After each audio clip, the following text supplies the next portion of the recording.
Hello everyone, আজকে আমরা বানাচ্ছি লাল লাল ঝাল ঝাল সেরা স্বাদের মুরগির ঝোল।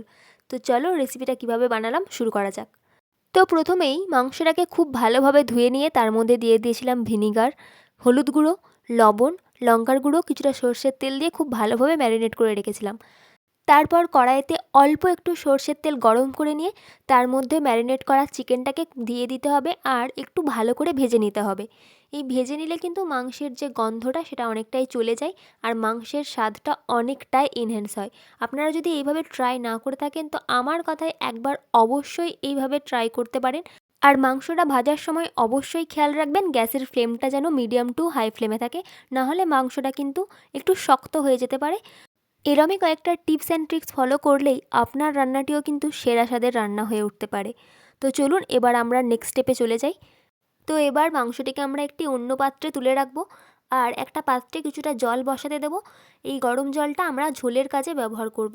এবার আরেকটি পাত্রে আমরা কিছুটা সর্ষের তেল নেব আর একটু ভালো করে গরম করে নেওয়ার পর তাতে দিয়ে দেব 1 চামচ পরিমাণ চিনি। এবার চিনিটা আমি আমার মাংসের পরিমাণ অনুযায়ী দিয়েছি, আপনি আপনার মাংসের পরিমাণ অনুযায়ী দেবেন। তারপর চিনিটা মেল্ট হওয়া পর্যন্ত ওয়েট করব। তারপর চিনিটা খুব ভালোভাবে মেল্ট হয়ে গেলে তার মধ্যে আমরা দিয়ে দেবো তেজপাতা, গরম মশলা, শুকনো লঙ্কা, তারপরেই দিয়ে দেবো পেঁয়াজ কুচি। তারপর ওই পেঁয়াজটাকে খুব ভালো করে লাল লাল করে ভেজে নিতে হবে। আমি একটু সময় নিয়েই ভেজেছি, এই 5 মিনিটের মতো সময় নিয়ে আমি পেঁয়াজটাকে ভেজে নিয়েছি। তারপরেই এটার মধ্যে দিয়ে দিয়েছিলাম কিছুটা পরিমাণ রসুন কুচি। রসুনটা দিয়েও রসুনটাকে খুব ভালো করে তেলের সাথে ভেজে নিন, না হলে কিন্তু রসুনের কাঁচা গন্ধটা থেকে যেতে পারে। তো রসুনটাও খুব ভালোভাবে ভেজে নেওয়ার পরেই আমরা পরবর্তী ইনগ্রিডিয়েন্টগুলো এক এক করে দিয়ে দেবো। তো এবার আমরা দিয়েছিলাম একটা মিক্সড মশলার পেস্ট। এই মশলাটার মধ্যে আছে পেঁয়াজ বাটা, আদা বাটা, ধনে গুঁড়ো, জিরে গুঁড়ো, হলুদ গুঁড়ো, লঙ্কার গুঁড়ো, সমস্ত রকম মশলা দিয়ে এটা মিক্স করে বানানো হয়েছে। তো এই মশলাটা দিন আর তারপর খুব ভালো করে কয়েক মিনিট ধরে কষিয়ে নিন। আর এই মশলাটার সাথে অল্প একটু জলও দেবেন, এতে কিন্তু মশলাটা পুড়ে যাবে না। অনেক সময় মাংস রান্নার ক্ষেত্রে দেখা যায় মশলাটা বেশি ভাজা হয়ে গেলে কিন্তু একটু তেতো ভাব চলে আসে। সেটা এই কারণেই হয় কারণ মশলাটা তেলে বেশিক্ষণ ভাজা হয়ে যায়। তো আপনারা মশলা দেওয়ার সাথে সাথেই অল্প একটু জল দেবেন, এতে কিন্তু মশলার স্বাদটা ইনট্যাক্ট থাকবে। মশলাটা কিছুক্ষণ কষানো হয়ে গেলেই এবার ওটার মধ্যে দিয়ে দিন একটু টমেটো কেচাপ, তারপরেই দিয়ে দিন কিছুটা কাশ্মীরি লঙ্কার গুঁড়ো, এতে রঙটা খুবই ভালো হয়। তারপর আমরা দিয়ে দিচ্ছি পরিমাণ মতো লবণ, এটা তো যে যার স্বাদ অনুযায়ী আর পরিমাণ অনুযায়ী দেবেন। আর তারপরেই দিয়ে দিন কাঁচা লঙ্কা। যেহেতু আমরা লাল লাল ঝাল ঝাল মুরগির ঝোল বানাচ্ছি তো লঙ্কা তো বেশি করে দিতেই হবে, তাই না? তো যাই হোক, এবার মশলার মধ্যে সমস্ত কিছু ভালোভাবে মিশিয়ে নিয়ে ভেজে রাখা মাংসটা দিয়ে দিন।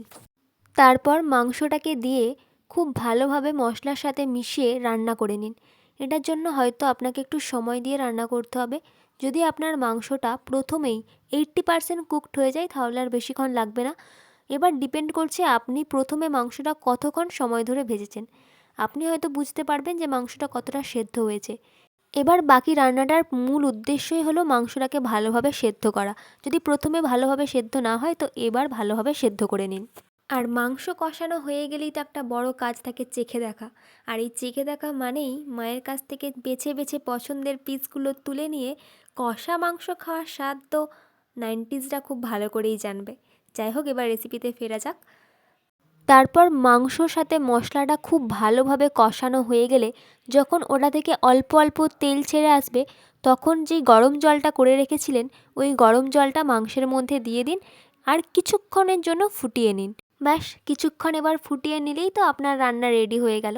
এবার গরম ভাতে সার্ভ করুন আর এনজয় করুন সেরা স্বাদের লাল লাল ঝাল ঝাল মুরগির ঝোল। যাই হোক, এবার রেসিপিটা কেমন লাগলো অবশ্যই কমেন্ট করে জানাবেন। আর যদি ভালো লেগে থাকে তো একটা লাইক, কমেন্ট আর পারলে একটা সাবস্ক্রাইব করে নেবেন। আপনাদের এক একটা লাইক অ্যান্ড সাবস্ক্রাইব আমাকে একটা ভিডিও বানানোর জন্য অনেকটা অনুপ্রাণিত করে। সকলে ভালো থাকবেন, ধন্যবাদ।